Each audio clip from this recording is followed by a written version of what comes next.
Bonjour à toutes et à tous et bienvenue dans cette nouvelle vidéo consacrée encore une fois à l'univers des nouvelles technologies et aujourd'hui plus particulièrement à un test de produit audio, un casque de la marque Srhythm qui a pour particularité d'être Bluetooth et Noise Cancelling. La marque me l'a envoyé gratuitement pour que je puisse vous en faire un retour et donc on va regarder juste après l'intro ce que je pense de ce casque.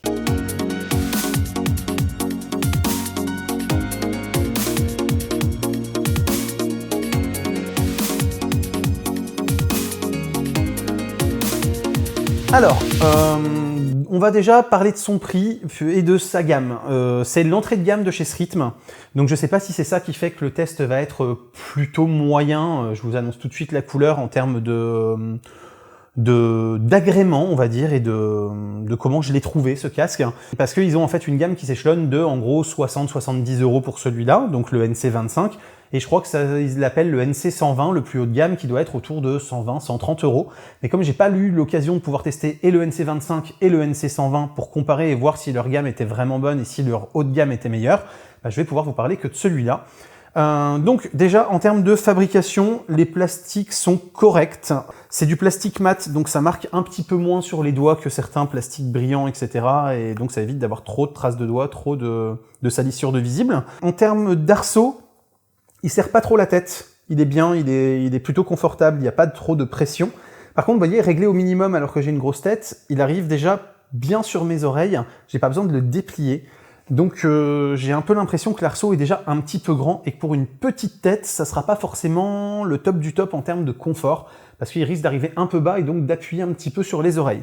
C'est bien sûr un casque circumauriculaire, donc qui englobe votre oreille, puisque pour faire du noise cancelling, c'est quand même ce qu'il y a de mieux aujourd'hui. Et surtout, contrairement au Mixider que je vous avais déjà présenté dans le même genre et dans la même gamme de prix, là, vous voyez, les oreillettes s'orientent bien vers l'avant, ce qui est quand même logique en termes de conception, et ce qui permet de bien les placer par rapport aux oreilles. Donc elles ont un léger débattement vers l'arrière, mais elles ont surtout un débattement vers l'avant, ce qui est le cas d'à peu près tous les bons casques en termes d'ergonomie. Et comme vous le voyez aussi, il est pliable, ce qui fait que pour le ranger, on peut essayer de gagner un petit peu de place comme ça. Voilà, donc ça peut être pratique aussi. En termes de fonctionnement, l'appairage se fait super bien. Vous avez juste à appuyer longtemps sur le bouton au moment du lancement, faire une détection avec le smartphone, boum, ça y est, c'est bon, c'est réglé, c'est appairé. En termes de codec audio, je suis vraiment pas sûr, j'ai cherché sur la doc, mais c'était pas précisé, donc je suppose que s'il le précise pas, c'est que ça ne le fait pas, qui est d'aptX, d'aptX HD ou de choses comme ça. Et en termes de perception sonore, comme c'est moyen, bah, c'est difficile de faire la différence entre un MP3 classique et un fichier ARS. J'ai eu beau lui balancer du ARS pour essayer de voir si en termes de qualité de connexion, je percevais une différence.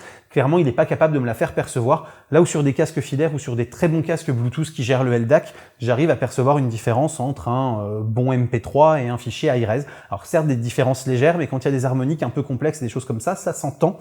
Et bah, clairement, là, vous ne l'entendrez pas. Parce que voilà, une fois qu'on a dit qu'il était pas mal construit quand même, qu'il s'appairait facilement, et je vous l'ai pas dit aussi qu'il était extrêmement léger, donc qu'il ne pesait pas du tout sur la tête, qu'il était très agréable à porter, en termes de qualité de son, alors c'est pas mauvais, mais je peux pas dire que ce soit bon.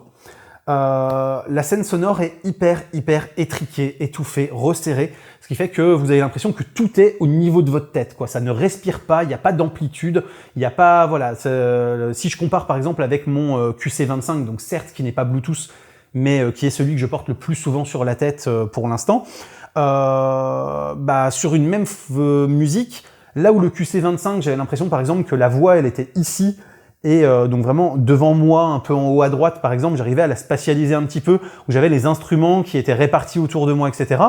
Bah là, j'ai l'impression que la voix elle était là, que les instruments ils étaient là, que tout était là quoi en fait.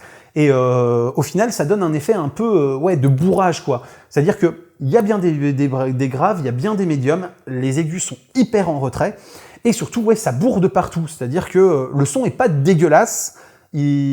Ça reste écoutable, vous allez reconnaître votre musique, il n'y a pas de souci. C'est même un peu meilleur justement que le Mixider que j'avais testé, alors que la gamme de prix est à peu près identique. Mais ça reste quand même extrêmement moyen.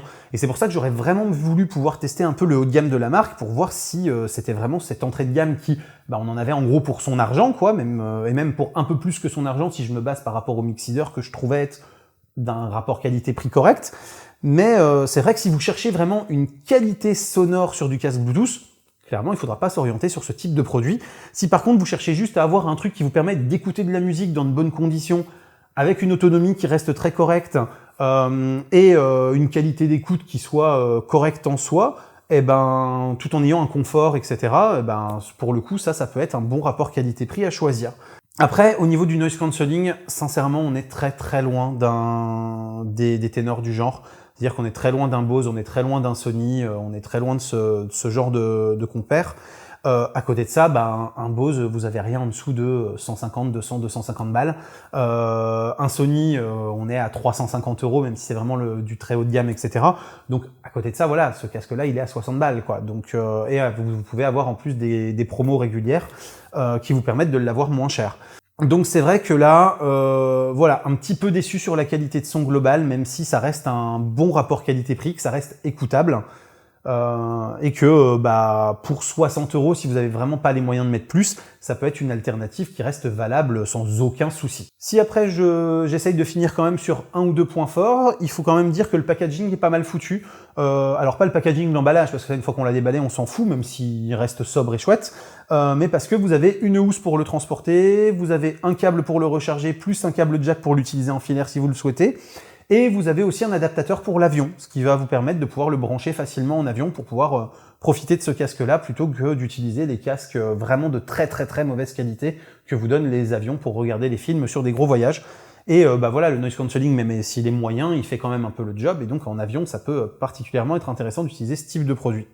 Et dernière petite chose, il est aussi compatible multipoint, ce qui fait que vous allez pouvoir le relier à deux éléments en même temps. Ce qui fait que par exemple, si vous avez un téléphone perso et un téléphone pro, vous allez pouvoir le relier à la fois au téléphone perso et au téléphone pro pour prendre vos appels directement. Ça c'est quand même pratique, surtout sur un casque à ce prix-là, c'est pas toujours le cas.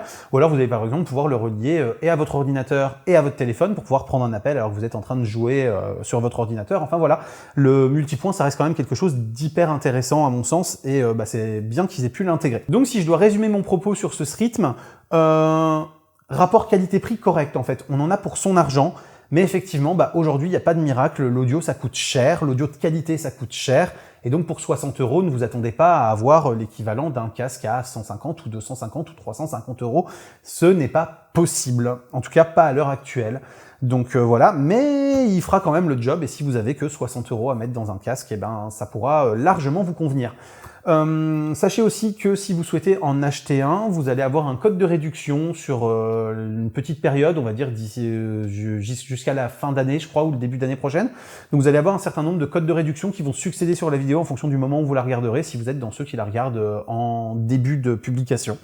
Voilà, qui vous a été donc consenti par la marque, qui, quand je leur ai demandé pour le test, je leur ai dit je voudrais bien qu'il y ait une réduction pour les viewers s'ils veulent passer à l'achat. Donc voilà, n'hésitez pas à utiliser ce code, ça me rapportera rien de plus que le lien sponsorisé Amazon de d'habitude, il n'y a pas de tracking sur ce code-là, mais voilà, pour vous, ça peut vous permettre quand même de l'avoir à un prix un peu moindre et donc de rendre le rapport qualité-prix encore un peu plus intéressant. J'espère en tout cas que cette vidéo vous a plu et qu'elle pourra éventuellement vous aider en termes de guide d'achat. Si c'est le cas, n'hésitez pas à commenter, liker, vous abonner et partager, c'est le fameux clap. N'hésitez pas à faire un tour sur Tipeee et sur Utip pour soutenir la chaîne financièrement. Ça me fait toujours extrêmement plaisir. Quant à moi, je vous dis à très bientôt pour plein de prochaines vidéos, photos, techno, informatique et jeux vidéo qui font le contenu de la chaîne au quotidien. D'ici là, continuez de rester curieux et de regarder des vidéos sur YouTube.